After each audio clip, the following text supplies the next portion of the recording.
don't realize it's happening while it's happening. That's the dangerous part. Nobody walks around thinking, yeah, I'm being controlled today. It feels normal. It feels like routine. You wake up, check your phone, reply to people you don't even like, go to a job you can't stand, say yes when you mean no, laugh when nothing's funny. And somewhere in all of that, you start bending. Not because someone forced you to, but because you needed something from them. Approval, money, attention, security. And the moment you need something badly enough, you become easy to control. There's a brutal truth most people avoid because it's uncomfortable. Power doesn't come from strength. It comes from leverage. And leverage is created through dependence. The more you need something outside of yourself, the more someone else owns a piece of you. That's why people tolerate disrespect. That's why they stay in situations that drain them. That's why they keep quiet when they should speak. It's not weakness, it's attachment. And the Stoics understood this thousands of years ago. Epictetus was born a slave. Let that sink in. A man who literally had no freedom became one of the most powerful voices on inner freedom. He said, "No man is free who is not master of himself, not master of his job, not master of other people, master of himself." Because he saw something most people still don't.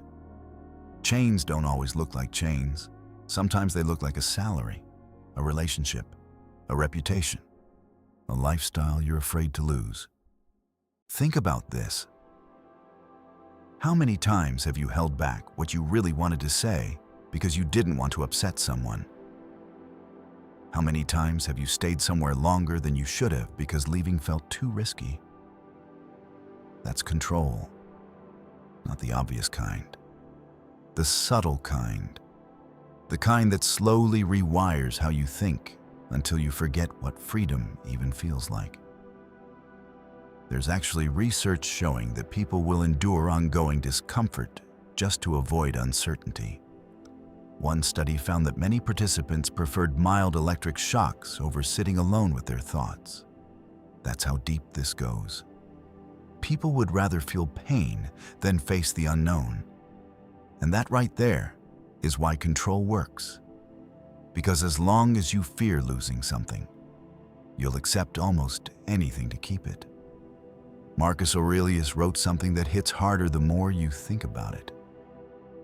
You have power over your mind, not outside events. Realize this, and you will find strength. But most people do the opposite.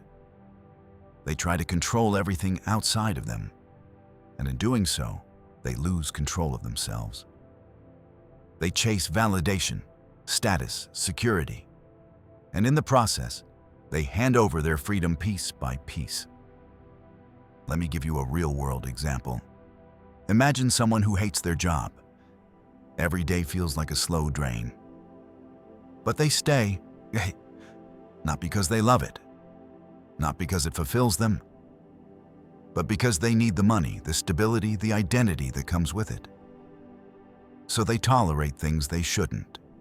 They accept treatment they wouldn't normally accept. Over time, they shrink. Their voice gets quieter.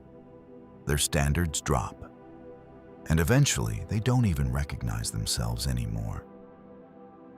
That's not just a job. That's control through dependence. Now flip it. Imagine that same person builds skills, saves money, reduces their needs, detaches from the outcome. Suddenly, the fear disappears. And when the fear disappears, so does the control. They can walk away, they can speak freely, they can say no. Nothing external changed overnight. But internally, everything shifted. That's the Stoic game. It's not about becoming cold or detached from life. It's about removing the things that make you easily controlled. Desire less, and you become harder to manipulate. Expect less, and you become harder to disappoint. Depend less, and you become harder to own. There's a quote from Seneca that most people read, but don't fully understand. We suffer more often in imagination than in reality. What he's really saying is this: most of the things you think you need are illusions.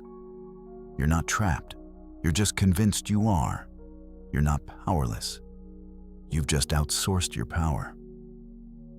And here's where it gets uncomfortable. Because this isn't about blaming other people. It's about recognizing your role in the dynamic. Every time you tolerate something beneath your standards because you're afraid to lose something, you reinforce that control. Every time you choose comfort over truth, you strengthen the chains. Quick question for you. Be honest. Where in your life are you staying silent when you shouldn't be? Drop it in the comments. That kind of awareness is where this shift starts. And if this is hitting you already, just tap like. It tells me you're actually thinking about this, not just listening. Here's something most people won't tell you. Freedom isn't comfortable. It's uncertain. It's risky. It requires you to let go of things that feel safe. And that's why most people never reach it. They'd rather be controlled and comfortable than free and exposed. But the Stoics didn't play that game. They trained themselves to be okay with loss, not because they wanted to lose everything, but because they refused to be owned by it. They practiced voluntary discomfort, cold, hunger, simplicity. Why? To prove to themselves that they didn't need as much as they thought they did. Because once you realize you can survive with less, your fear drops. And when your fear drops, your options expand. You become dangerous in the best way. Not aggressive, not reckless, just unshakable.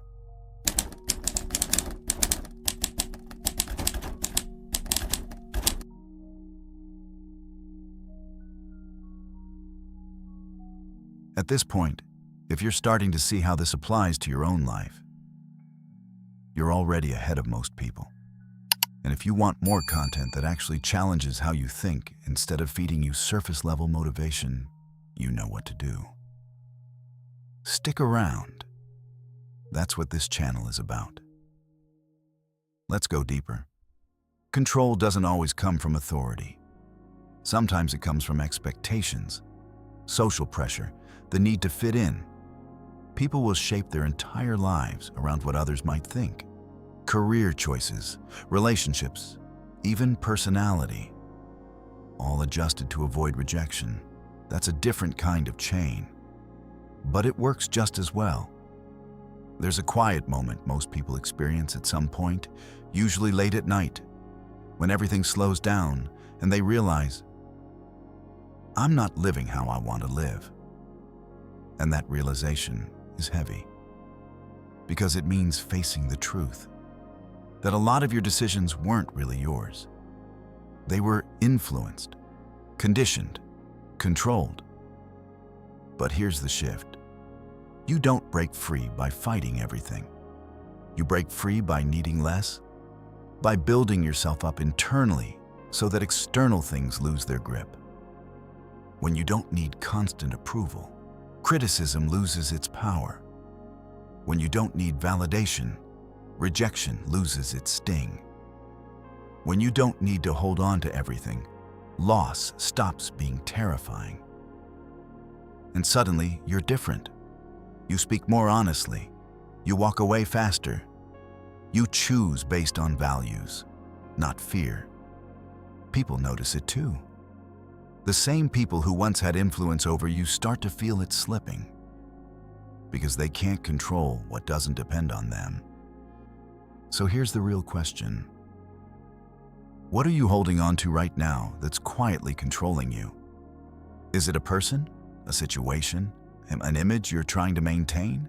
Whatever it is, understand this. The tighter you grip it, the more it grips you. You don't need to quit your job tomorrow or cut everyone off. That's not the point. The point is awareness. Then reduction, then detachment. Step by step, you loosen the grip. You build independence. You reclaim control. And over time, something powerful happens. You stop reacting, you start choosing, you stop fearing, you start acting, you stop needing, and that's when you become free. So next time you feel stuck, ask yourself one simple question. What am I afraid to lose right now? Because whatever your answer is, that's exactly where your control is coming from. And once you see it, you can start taking it back.